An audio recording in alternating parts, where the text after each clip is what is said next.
창세기 6장 11절로 22절의 말씀입니다. 제가 한 절, 여러분이 한 절 읽은 후에 마지막 절은 함께 읽도록 하겠습니다. 그때에 온 땅이 하나님 앞에 부패하여 포악함이 땅에 가득한지라. 하나님이 보신즉 땅이 부패하였으니 이는 땅에서 모든 혈육 있는 자의 행위가 부패함이었더라. 하나님이 노아에게 이르시되 모든 혈육 있는 자의 포악함이 땅에 가득함으로 그 끝날이 내 앞에 이르렀으니 내가 그들을 땅과 함께 멸하리라. 너는 부패를 나무로 너를 위하여 방주를 만들되 그 안에 칸대를 막고 역청을 그 안팎에 칠하라. 내가 만들 방주는 이러하니 그 길이는 300규빗, 너비는 50규빗, 높이는 30규빗이라. 거기에 창을 내되 위에서부터 한 규빗에 내고 그 문은 옆으로 내고 상중하 3층으로 할지니라. 내가 홍수를 땅에 일으켜 무릇 생명의 기운이 있는 모든 육체를 천하에서 멸절하리니 땅에 있는 것들이 다 죽으리라. 그러나 너와는 내가 내 언약을 세우리니 너는 내 아들들과 내 아내와 내 며느리들과 함께 그 방주로 들어가고 혈육 있는 모든 생물을 너는 각기 암수 한 쌍씩 방주로 이끌어들여 너와 함께 생명을 보존하게 하되 새가 그 종류대로 가축이 그 종류대로 땅에게는 모든 것이 그 종류대로 각기 둘씩 내게로 나아오리니 그 생명을 보존하게 하라. 너는 먹을 모든 양식을 내게로 가져다가 저축하라. 이것이 너와 그들의 먹을 것이 되리라. 함께 읽겠습니다. 노아가 그와 같이 하여 하나님이 자기에게 명하신 대로 다 준행하였더라. 아멘. 사람이 땅에 번성하기 시작하면서 자기들이 좋아하는 대로 아내를 택하였고 죄악을 일삼게 된 것은 예상하지 못했던 일이 아니었습니다. 이는 죄로 말미암아 부패한 인간이 필연적으로 갈 수밖에 없는 길이었고 하나님께서는 이런 죄인들을 위해 두 가지 길을 정하셨습니다. 첫째는 죄인을 향한 엄중한 경고의 심판이었고 다른 하나는 택하신 백성의 구원과 보존이었습니다. 우리는 오늘과 내일에 걸쳐서 이 두 가지 사실을 한번 나누어 보게 될 것입니다. 노아 이야기에 나타난 하나님의 심판은 섬세하고 구체적이며 정확합니다. 이와 동시에 하나님의 구원과 보존하심 역시 섬세하고 구체적이며 정확합니다. 본문을 한번 보도록 하겠습니다. 오늘 본문의 11절과 12절은 의인이요 완전한 자로 하나님과 동행했던 노아와 이렇게 대조되고 있음을 볼 수 있습니다. 의인이자 완전한 자, 하나님과 동행했던 노아와 11절과 12절이 대조되고 있음을 볼 수가 있습니다. 이 땅에서의 사람들은 심히 부패하였고 그 포악함의 정도가 땅에 가득하였다라고 묘사가 되고 있죠. 하나님께서는 이를 보시고 다음과 같이 평가를 하십니다. 12절입니다. 하나님이 보신즉 땅이 부패하였다. 왜냐하면 이 땅에서 모든 혈육 있는 자의 행위가 부패하였기 때문이었습니다. 자, 그렇다면 한 가지 의문이 생기는데요. 이때 사용되는 혈육 있는 자라는 단어가 뜻하는 바는 무엇일까요? 혈육 있는 자라고 하는 것은 육체라는 뜻을 의미하는 바사르를 사용하고 있습니다. 중요한 것은 이 바사르라는 히브리 단어가 모든 사람들을 지칭하는 것이 될 수도 있겠지만 적어도 이 홍수 이야기에서만큼은 육체를 지닌 모든 동물들까지 포함하는 단어라는 것입니다. 인간의 타락으로 인해 부패한 것은 인간뿐만이 아니었던 것이지요. 인간의 타락으로 인해 부패한 것은 인간의 다스림을 받아야 하는, 동물 또한 포함되어 있었던 것입니다. 그래서 11절에서 보았던 것처럼 온 땅이 부패하게 되므로 그 포악함이 이 땅에 가득하게 된 것이었습니다. 11절과 12절을 보시면 계속해서 반복되는 단어 하나를 발견하실 수가 있으실 것입니다. 부패라는 단어인데요. 그때에 온 땅이 하나님 앞에 부패하여 포악함이 땅에 가득한지라 하나님이 보신즉 땅이 부패하였으니 이는 땅에서 모든 혈육 있는 자의 행위가 부패함이었더라. 그리고 하나님께서는 이러한 부패한 땅을 보신즉 노아에게 다음과 같이 말씀하십니다. 하나님이 노아에게 이르시되 모든 혈육 있는 자의 포악함이 땅에 가득하므로 그 끝날이 내 앞에 이르렀으니 내가 그들을 땅과 함께 멸하리라. 사실 이때 사용된 이 멸하리라 라는 단어는 부패하다라는 단어와 같은 원어를 사용하고 있습니다. 샤트라는 단어를 사용하는데요. 성경을 보면 이 단어가 인상 깊게 쓰이는 구절이 한 곳 더 있습니다. 바로 예레미야 18장 4절의 말씀입니다. 진흙으로 만든 그릇이 토기장이의 손에서 터지매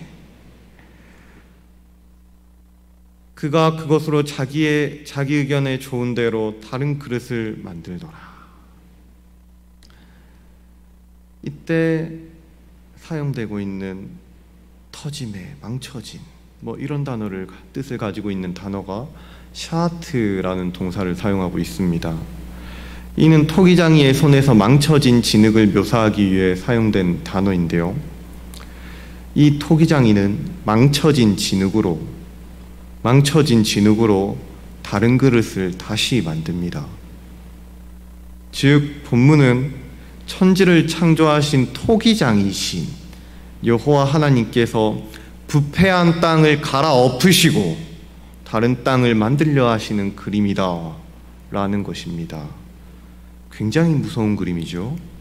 세상을 갈아엎으시겠다는 하나님의 계시인 것입니다. 지구의 종말 직전의 아포칼립스의 모습을 상상하면 이 토기를 갈아엎는 창조주 하나님의 모습과 비슷하지 않을까 생각이 됩니다. 어찌됐든 땅을 갈아엎으시고 새로운 땅을 만드시기 위해 하나님께서는 의인이자 하나님과 동행하는 노아에게 말씀하십니다. 14절로 16절입니다. 너는 고페르나무로 너를 위하여 방주를 만들되 그 안에 칸들을 막고 역청을 그 안팎에 칠하라. 내가 만들 방주는 이러하니 그 길이는 300규빗, 너비는 50규빗, 높이는 30규빗이라. 거기에 창을 내되 위에서부터 한 규빗에 내고 그 문은 옆으로 내고 상중하 3층으로 할지니라. 무슨 말씀이십니까? 방주에 대한 건조법을 말씀해 주고 계시는 것이죠. 배를 이렇게 건축하라 라는 말씀입니다. 하나님의 구원 방법에 대한 섬세하고 구체적인 계시가 노아에게 주어진 것입니다. 이 방주라는 단어는 테바라는 단어를 씁니다. 테바. 그런데요, 이 테바라는 말이 성경에서 정확하게 2번 등장합니다. 자, 여러분 생각을 한번 해봅시다. 이 방주라는 말이요, 지금 여기 창세기 6장과 7장을 외에도 또 쓰인다고 이 오전도사가 말씀을 드리고 있는 건데, 여러분들은 성경을 읽으면서 방주란 단어를 또 찾아보신 적이 있으십니까? 발견한 적이 있으신지요? 네. 이 방주라는 단어는 한 번은 창세기에 등장을 하고 또 한 번은 출애굽기에 등장합니다. 출애굽기 성경을 몇 차례 읽어봐도 출애굽기쯤에 홍수가 났다든지 그래서 방주가 예비되었다든지 우리는 인용 구절을 찾을 수가 없습니다. 그런데 출애굽기에 웬 방주가 등장한다고 이 오전도사가 말을 하는 것인지 그래서 의아하실 수가 있습니다. 자, 그런데 한번 들어보시길 바랍니다. 모세의 어머니가 모세를 낳은 후에 모든 히브리 남아들을 죽이라는 살해 명령이 바로에 의해 떨어졌습니다. 그리고 얼마간은 집에서 키웠지만 아이가 점점 크고 들켜서 살해될 위기에 직면하자 모세의 어머니는 결단을 했습니다. 모세의 어머니가 무엇을 만들었죠? 갈대 상자를 만들었습니다. 그리고 이 갈대 상자가 바로 우리가 방금 얘기하던 테바라는 단어를 가진 방주의 그 단어와 같은 단어라는 것이죠. 자, 그러면 이 갈대 상자에 무엇을 바르지요? 역청을 바르죠. 물이 새어 들어가지 못하도록 역청을 바릅니다. 그리고는 어떻게 하나 보니까 강보에 싸서 그 갈대 상자에 아기 모세를 놓고는 운명을 하나님께 전적으로 맡긴 후에 나일강에 띄어보냅니다. 자, 오늘 이 노아의 방주에도 큰 특징이 하나 있습니다. 이 노아의 방주를 하나님께서 건축하라고 이렇게 계시를 주셨는데 이 건축법을 듣다 보면 의아한 점이 하나 있어요. 여러분, 배에는요 방향을 잡아줄 키가 있어야 합니다. 그런데 하나님께서 계시해 주신 이 방법에는 키를 만들어라든지 항해를 어떻게 해라든지 이러한 방법에 대한 구절은 전혀 없습니다.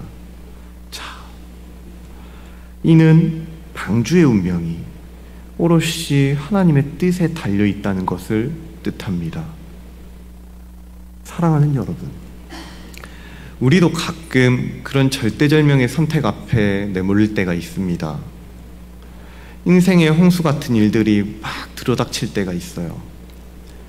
그럴 때 우리가 가져야 할 믿음이 바로 오늘 노아의 믿음, 그리고 모세를 나일강에 던졌던 요게벳의 믿음과 같은 믿음일 걸로 믿습니다. 우리가 인생을 살다 보면 참 그런 날들이 있죠. 내 인생의 방향키를 내가 쥐고 있는데 도저히 그게 놓아지지 않을 때가 있는 거예요. 치열한 인생의 이 현장이 쳇바퀴처럼 굴러가고 있는데 그 방향키가 도저히 놓아지지 않는다는 말이죠. 또는 홍수 앞에서 이 방향키를 도저히 놓지 못하겠을 때가 있다는 것입니다. 왜냐하면 이 키를 놓으면은 내 인생이 끝이 날 것 같거든요. 내 생명이 거기서 끝날 것 같다는 말이죠. 하지만 우리는 내 손에 이 키가 쥐어져 있다는 사실을 마주했을 때 반드시 기억해야 할 것이 하나 있습니다.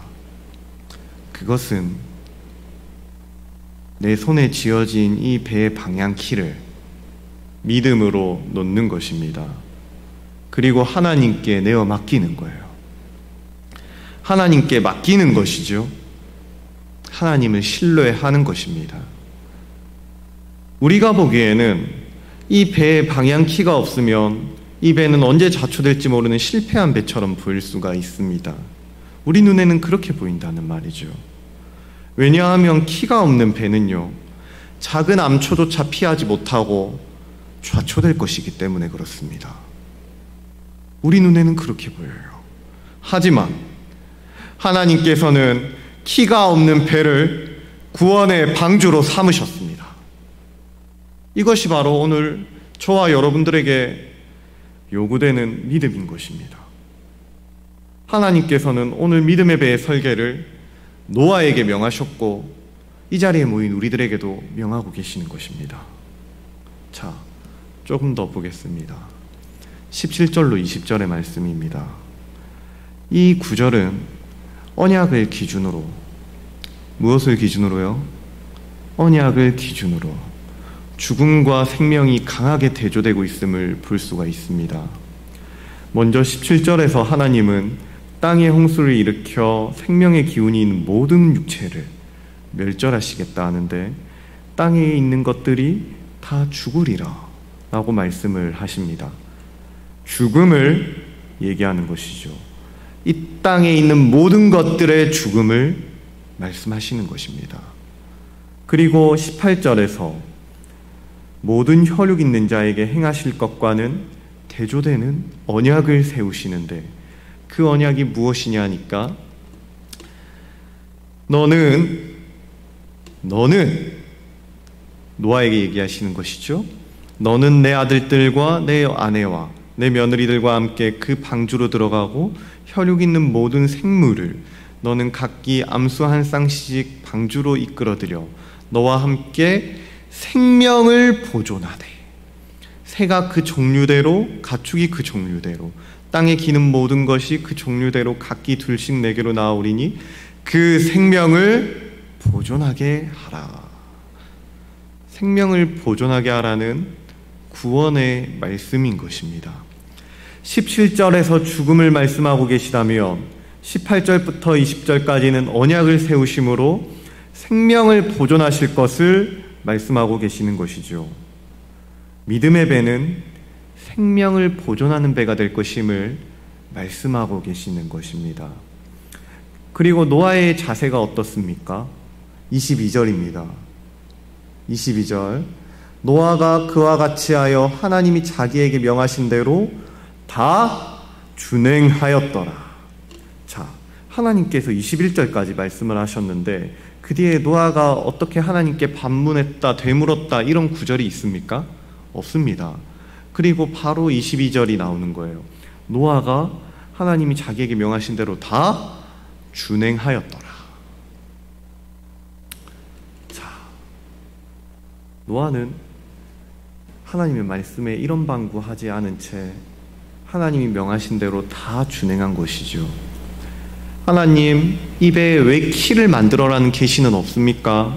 하나님, 왜 동물은 각기 이렇게 한 쌍씩 다 넣어야 되는 겁니까? 하나님, 왜 이 비가 아직 오지도 않는데 도대체 왜 이곳에다가 이 배를 지어야 하는 것입니까? 도저히 이해가 되지 않습니다. 이 인생 왜 이렇게 살아야 되는 것입니까? 이런 의문이 들었을 법도 하지만 노아는 이런 방구하지 않은 채 자기 인생의 방향키를 온전히 하나님께 내어 맡긴 채 준행하였던 것입니다. 순종했던 것이죠.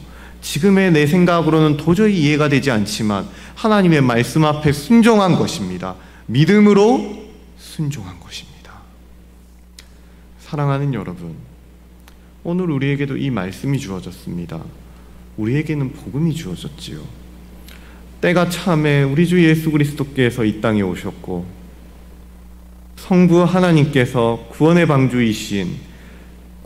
방주이신 주 예수 그리스도 안에 택함 받은 자들을 거하게 하심으로 우리의 생명을 보존하고자 하십니다. 이때 우리에게 필요한 것이 무엇일까요? 바로 믿음입니다. 노아의 순종과 같이 그 믿음이라는 것입니다. 순종에 대한 믿음. 내 인생의 방향키를 온전히 예수께 내어 맡김으로, 이 인생을 온전히 내어 맡김으로 순종하는 그 믿음이 필요하다는 것이죠. 영접하는 자, 곧 그 이름을 믿는 자들에게는 하나님의 자녀가 되는 권세를 주셨습니다. 그 이름을 믿는 자들에게는 하나님의 자녀가 되는 권세를 주셨습니다. 이제 노아와 같이, 그리고 계시록의 말씀과 같이 이 예언의 말씀을 읽는 자와 듣는 자와 그 가운데에 기록한 것을 지키는 자는 복이 있을 것입니다. 노아가 하나님께서 계시하신 말씀을 그 앞에 겸허한 마음을 가지고 준엄하였던 것처럼, 준행하였던 것처럼 우리 역시 주님께서 계시해 주신 이 성경, 이 말씀을 지키는 자로 살아갈 때 이 자리 가운데 계신 모든 분들의 삶 가운데 주님이 주시는 복이 있을 것임을 믿습니다. 생명을 보존케 될 것이고 새로운 땅에서 영원토록 주님과 함께 거하게 될 것입니다. 하지만 장차 심판의 때가 닥쳤을 때 믿음이 없어 자기 자신이 이 키를 쥐고 자기 마음대로 살아가는 모든 혈육 있는 자들 같이 살게 된다면 이러한 자들의 앞에는 영원한 죽음이 그들을 기다리고 있을 것입니다. 그러므로 사랑하는 여러분, 오늘 하루도 예수님께 인생의 방향키를 내어 맡기고 그 방주 안에서 안위함을 누리는, 복된 인생들을 누리실 수 있기를 우리 주 예수 그리스도의 이름으로 간절히 소원합니다. 제가 기도하도록 하겠습니다.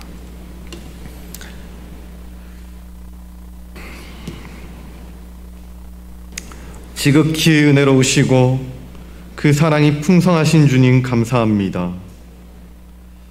부패하여 포악함이 온 땅에 가득한 이 시대에 이 죄인들이 주님의 긍휼을 의지하여 생명의 방주이신 예수 그리스도 안에 거하길 소원합니다. 그러니 주님, 이 죄인들에게 오늘을 살아갈 이 종들에게 주님 안에 거할 믿음을 허락하여 주시옵소서.